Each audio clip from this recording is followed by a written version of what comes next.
बिस्मिल्लाहिर्रहमानिर्रहीम। आज हम एक नया प्रोग्राम बनाते हैं और let's call this name cat.py। और ये प्रोग्राम क्या करता है, लेट्स से कि ये प्रोग्राम करता है म्याऊं। हम स्पीकर से आवाज़ नहीं निकाल रहे, जस्ट हम 3 दफ़ा स्क्रीन के ऊपर म्याऊं प्रिंट करवाना चाहते हैं। लेट्स से कि मैं ये काम 3 दफ़ा करना चाहता हूँ, तो हम 3 दफ़ा म्याऊं म्याऊं म्याऊं प्रिंट करवा रहे हैं। ओके, सो अगर मैं इस कोड को चलाऊं तो वो एक्यूरेटली काम कर रहा है जैसा मैं चाहता था कि वो 3 दफ़ा स्क्रीन के ऊपर म्याऊं म्याऊं म्याऊं प्रिंट करे, तो उसने 3 दफ़ा प्रिंट कर दिया है। लेकिन आप थोड़ा सा सोचें कि इस काम में प्रॉब्लम कहाँ पे है। लेट्स से कि मैं 3 दफ़ा ये काम नहीं करना चाहता, बल्कि मैं 5 दफ़ा ये काम करना चाहता हूँ, तो मैं 2 दफ़ा मज़ीद यानी कि टोटल 5 दफ़ा ये लाइन कॉपी कर लेता हूँ। अगर कल को मुझे 10 दफ़ा म्याऊं प्रिंट करवाना पड़े तो फिर मैं यही लाइन 10 दफ़ा करूँगा। लेट्स से 20 दफ़ा या 50 दफ़ा करना पड़े तो क्या मैं 50 दफ़ा यही लाइन कॉपी करूँगा? तो obviously that seems a bit silly. तो इस चीज़ को जब एक ही काम अगर आप बार बार कर रहे हैं, तो बार बार कोड लिखने के बजाय, सेम लाइन ऑफ कोड को कॉपी करने के बजाय, प्रोग्रामिंग लैंग्वेजेस के अंदर हमारे पास एबिलिटी होती है, एक कॉन्सेप्ट हम इस्तेमाल करते हैं जिसे हम कहते हैं लूप्स। लूप का लफ्जी मतलब होता है गोल दायरा या चक्कर, या जहां से आप चले थे घूम फिर के आप वापस उसी जगह पे आ जाएं। तो हम प्रोग्रामिंग में लूप्स इस्तेमाल करते हैं और तमाम प्रोग्रामिंग लैंग्वेजेस के अंदर लूप करने के कोई ना कोई तरीके दिए हुए होते हैं। और यहाँ पाइथन में हमारे पास लूप करने के लिए कीवर्ड है वाइल का। और ये वाइल का कीवर्ड क्या करता है? ये वाइल का कीवर्ड हमें एक सवाल पूछने की इजाज़त देता है, एक एक्सप्रेशन हम इसको देते हैं जिसको ये इवेल्युएट करता है और चेक करता है कि सवाल ट्रू है या फॉल्स है। अगर और उसका आंसर ट्रू आता है, एक्सप्रेशन सॉल्व होकर ट्रू में कन्वर्ट होती है, तो इन दैट केस ये काम हमारा कोड आगे चलाता है जो कोड हमने इसके अंदर लिखा हुआ है। और अगर वैल्यू फॉल्स हो जाती है तो उसको स्किप करके अगली लाइन में चला जाता है। ठीक है, तो यहाँ पर हम लिखते हैं वो कोई एक्सप्रेशन जो क्या हो सकती है, या ट्रू हो सकती है या फॉल्स हो सकती है। ठीक है, तो जब हमने रियल वर्ल्ड में लेट्स से अगर 3 दफ़ा म्याऊं करवाना हो तो तब हम क्या करते हैं, तब हम काउंटिंग करते हैं। मिसाल के तौर पे मैं 3 उंगलियां खड़ी कर लेता हूं और मैं चेक करता हूं कि क्या कोई उंगली खड़ी हुई है। While a finger is up, तो वो क्या करे, तो एक दफ़ा वो म्याऊं कर दे। तो चूंकि मेरे पास 3 उंगलियां खड़ी हुई हैं, तो मैं एक दफ़ा म्याऊं करता हूं और एक उंगली नीचे कर लेता हूं। क्या अभी भी कोई उंगली बाकी है? तो 2 उंगलियां बाकी हैं। मैं एक उंगली नीचे कर लेता हूं और फिर म्याऊं करता हूं। क्या अभी भी कोई उंगली बाकी है? तो मेरे पास एक और उंगली खड़ी हुई है, तो लिहाजा मैं एक दफ़ा और म्याऊं करता हूं और अब मेरे पास कोई मजीद उंगली नहीं है, तो कंडीशन फॉल्स हो जाएगी, लिहाजा ये कोड मजीद नहीं चलेगा और हम लाइन 5 पे चले जाएंगे। ठीक है, तो ये काम हम प्रोग्रामिंग में कैसे करेंगे? लेट्स से हम एक वेरिएबल डिफाइन करते हैं आई, और हम आई की वैल्यू सेट कर देते हैं 3। हम कितनी दफ़ा लूप करना चाहते हैं? हम 3 दफ़ा म्याऊं करवाना चाहते हैं, तो हमने वैल्यू लग दी 3 की। और हम काउंट डाउन कर रहे हैं चूंकि, तो हम करेंगे कि I is not equal to 0, कि जब तक आई की वैल्यू 0 ना हो, एक एक उंगली हम नीचे करते जा रहे हैं, तो जब तक वैल्यू 0 नहीं हो जाती, 0 फिंगर्स आर अप, तब तक वो प्रिंट करता रहे म्याऊं। अब अगर मैं इस प्रोग्राम को चलाता हूं तो क्या होगा?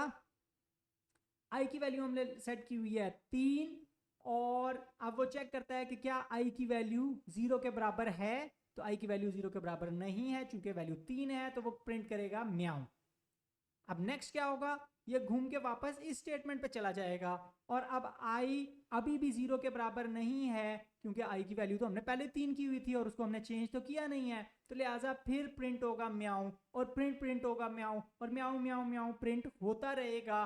और प्रोग्राम जो है इसको हम कहेंगे कि ये एक इनफाइनाइट लूप में चला जाएगा, यानी कि ये मुस्तकिल तौर पे लूप करता रहेगा और प्रोग्राम आगे कुछ और नहीं करेगा।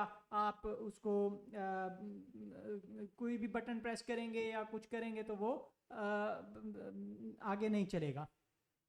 तो अगर ऐसी सिचुएशन आ जाए तो इसको हम इनफाइनाइट लूप कहते हैं। और यहाँ पर ये इनफाइनाइट लूप इंटेंशनल नहीं है, अनइंटेंशनल है कि गलती से हमारे आ रही है, हम नहीं चाहते कि वो इनफाइनाइट टाइम म्याऊं करे। तो ऐसे में आपने कंप्यूटर को ऑफ नहीं करना है, प्रोग्राम को बंद नहीं करना, बल्कि यूजुअली आप कंट्रोल सी कैंसिल के लिए इस्तेमाल होता है पाइथन में, तो कंट्रोल सी से, या इसको हम इंटरप्ट भी कहते हैं, तो आप प्रोग्राम को इंटरप्ट कर सकते हैं कंट्रोल सी से। लेकिन बहरहाल कोड को ठीक करने के लिए हम क्या करते हैं, हम करते हैं कि जब वो प्रिंट एक दफ़ा म्याऊं कर ले तो एक फिंगर डाउन कर दे, एक फिंगर नीचे कर दे। तो फिंगर नीचे करने का तरीका क्या है, i is equal to i minus 1, कि i में से एक माइनस कर दे। तो शुरू में कितनी फिंगर्स थी, 3 फिंगर्स थी, 3 फिंगर 0 से ज्यादा हैं ट्रू, तो फिर प्रिंट होगा म्याऊं। और फिर i की वैल्यू कितनी हो जाएगी, एक कम, यानी कि 2 हो जाएगी। क्या ये 2 की वैल्यू अभी भी 0 से ज्यादा है, यस, तो फिर दोबारा म्याऊं होगा, फिर दोबारा म्याऊं होगा, और 3 दफा म्याऊं होने के बाद कोड खुद ब खुद ही रुक जाएगा। Let's try this. तो हमने कोड सेव नहीं किया था, तो मैंने इसको चलाया और वो 3 दफा म्याऊं म्याऊं म्याऊं प्रिंट हुआ। जैसे ही वैल्यू 0 हो गई, यानी कि 3 दफा i में से एक एक एक करके हमने माइनस कर दिया, तो वैल्यू 0 हो गई और ये कोड मजीद नहीं चला क्योंकि ये कंप्लीट एक्सप्रेशन फॉल्स हो गई।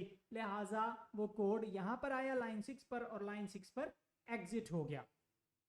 इसको हम एक और तरीके से भी कर सकते हैं कि हम क्या करें, लेट्स से कि हम यहाँ पर वैल्यू माइनस करने के बजाय हम वैल्यू ऐड भी कर सकते हैं। मिसाल के तौर पे मैं शुरू करता हूँ 1, और लेट्स से यहाँ मतलब मैं 1 से शुरू करता हूँ, 1 2 3, और फिर 3 जब हो जाए तो तब तीसरी दफा म्याऊं करके वो रुक जाए।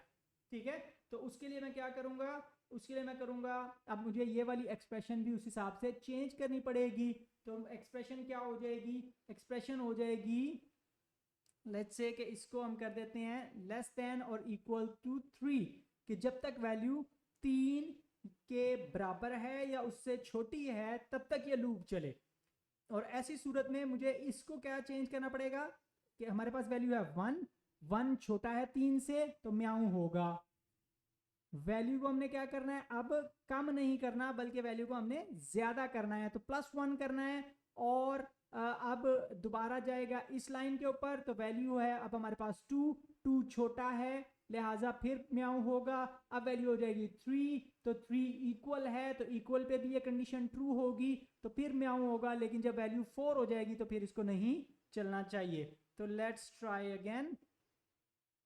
इसको मैं सेव करता हूं और अब मैं पाइथन प्रिंट करता हूं, तो आप देखें कि 3 दफा उसने प्रिंट कर लिया है। लेकिन बहरहाल प्रोग्रामिंग में अमूमन जब हम काउंटिंग करते हैं तो हम 1 से शुरू नहीं करते या 1 पे आके ख़त्म नहीं करते, बल्कि हम क्या करते हैं, हम अमूमन काउंटिंग शुरू करते हैं 0 से। और इसके बहुत सारे फ़ायदे हैं, आगे चल के हम इनको देखेंगे। लेकिन अमूमन यूजुअली फ़िलहाल आपके लिए ये जानना काफ़ी है कि काउंटिंग जब हम शुरू करते हैं तो वो 0 से शुरू करते हैं। तो 0 से अगर हम यही कंडीशन करना चाहते हैं तो ऐसी सूरत में वैल्यू क्या होगी, पहली दफ़ा वैल्यू 0 होगी, दूसरी दफ़ा वैल्यू 1 होगी, तीसरी दफ़ा वैल्यू 2 होगी। तो 2 तक रोकने के लिए हम क्या करेंगे कि हम 3 के बराबर नहीं जाने देंगे। हम क्या करेंगे कि वैल्यू जब तक 3 से कम है तब तक म्याऊं होता रहे और वैल्यू इंक्रीमेंट होती रहे। तो हम ये लेस देन और इक्वल टू वाले ऑपरेटर को कन्वर्ट कर देंगे सिर्फ लेस देन वाले ऑपरेटर में। और अब अगर मैं इसको चलाता हूं तो मेरा प्रोग्राम अभी भी एक्यूरेटली काम कर रहा है कि वो 3 दफ़ा म्याऊं प्रिंट कर रहा है।